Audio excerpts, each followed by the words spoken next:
عرفنا على روحك. الهادي المحفوظي، مواطن من معتمدية نصر الله.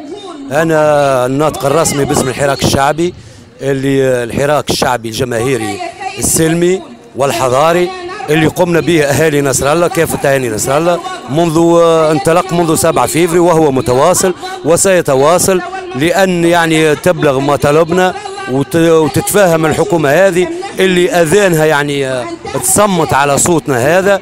احنا نحب نبلغوا من خلال المنبر هذا والكلمة هذه للحكومة، حكومة الوحدة الوطنية، اللي نعتبروها بالنسبة لنا هي حكومة عار. ليش؟ لأني نعتبروها أول شيء هي يعني أول من خرق دستور البلاد، دستور ما بعد الثورة، لأنها ضربت بمبدأ التمييز الإيجابي اللي أقره الدستور عرض الحائط.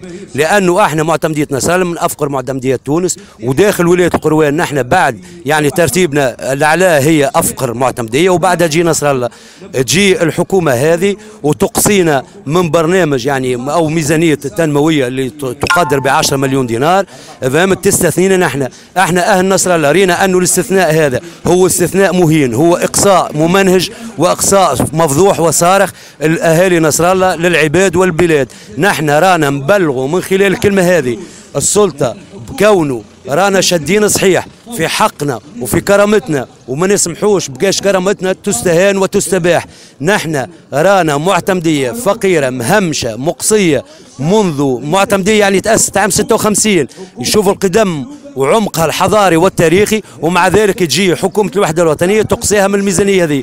الإقصاء هذا نحن اعتبرناه مس في عرضنا، في شرفنا، في كرامتنا. نحن ما عادش حشنا بالتنمية، احنا حشنا برد الاعتبار للمعتمدية هذه، المعتمدية اللي مبلغ من خلال المنبر هذا أنها عندها رجالها ورجالها مش توقف لها، وعندها نساها، عندها أحرارها وعندها حرايرها. راهو خط أحمر، راهو هالإقصاء هذا يا حكومة العار راهو خط أحمر، فلتسمع يعني وتوصل، وحتما سننتصر. او نحب نقول زيادة في الاخر يعني هالاقصاء هذا المهين يندرى الحكومات هذه. نحن مرينا منذ الثوره بعد يد الحكومات من تكنوقراط، الحكومات حزبيه، الحكومات ائتلاف، الحكومات وفاق ونفاق، الى حكومه الوحده الوطنيه. يندرى نصر الله ما هيش من هالوطن، كانكم مش معتبرينها وطن بلغونا. نحن رانا جزء، رانا ضاربين في عمق هذا الوطن، قدمنا شهداء، وحتى حراكنا الشعبي هذا رانا قايمين به، ومكانه موقعه الاصلي هو ساحه الشهداء. فلتعلم الحكومه مره اخرى راهو هالاقصاء المهين اللي تم المعتمديه نصر الله ماناش مش نسكتوا عليه، وراهو خط احمر. كرامه نصر الله وتنميه نصر الله وحقها في التنميه راهو خط احمر، وما يمكنش انها تتعداه. نحن دروا اش باش نحكي، من نهار الاثنين بدينا الاحتجاجات هذه السلميه نتاعنا، واحتجاجاتنا راهي متواصله بشكل سلمي وممنهج. نحبوا علاش نسالوا الحكومه وكيما الوالي بالولايه، ونحن طالعين حتى لتونس للحكومه علاش اقصونا من 10 مليارات اللي تمتعت بهم المعتمديات الاخرين، وعلاش جماعه معناها الناس الاخرى كي عملت احتجاجات هبط لها وزراء ومجلس وزاري، واحنا لتو ما فماش حتى التفاته. نحن بلادنا تعاني الفقر، تعاني العطش، تعاني التهميش، تعاني قال انواع الفقر قال انواعها واشكالها. اش باش نقول يا رب.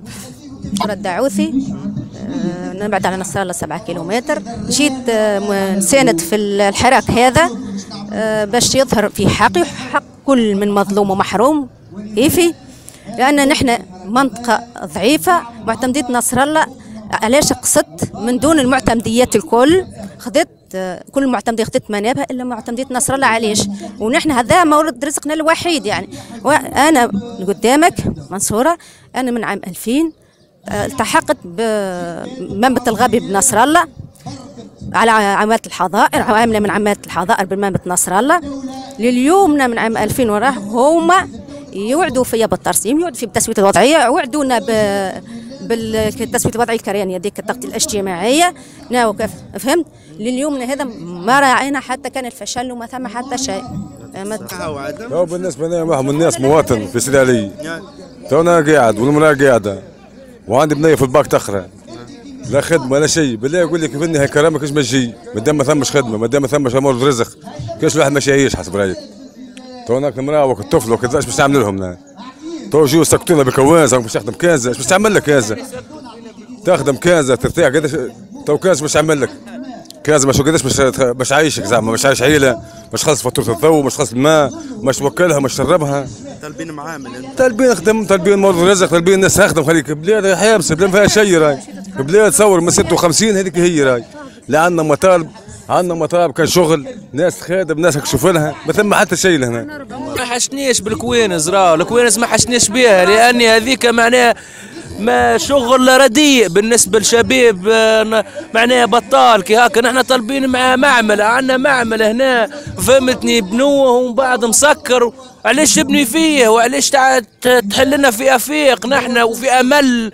معناها ما فهم حد شيء. نحن حاجتنا بمعمل، حاجتنا بمولد رزق معناها رسمي، لا الشباب البطال ولا معناها ما مش مطالب كبيره معناها بعين الاعتبار على مدن اخرى وبلايص اخرى. نحن راي مطالب بسيط، شغل، حريه، كرامه وطنيه.